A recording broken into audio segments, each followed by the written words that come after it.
Alright guys, a quick one. Here, I'll detail how to turn on or turn off recycle bin in Samsung messages. So if you want your Samsung messages to keep all deleted messages for at least 30 days, you need to turn on the recycle bin in the messages app.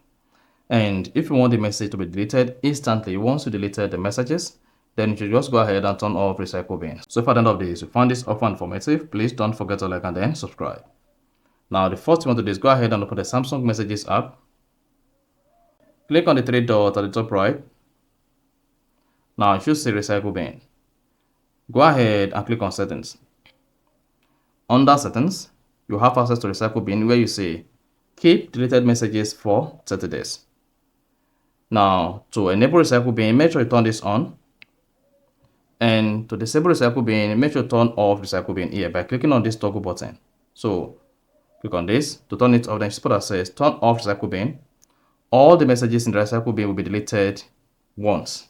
So if you have any messages in your recycle bin waiting for 30 days expiring date, and just go ahead and turn off recycle bin, this is going to delete the message.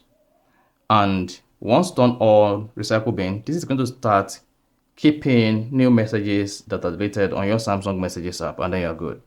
So that is basically how to turn on or how to turn off recycle bin in Samsung messages. So if you found this offer informative, please don't forget to like and then subscribe.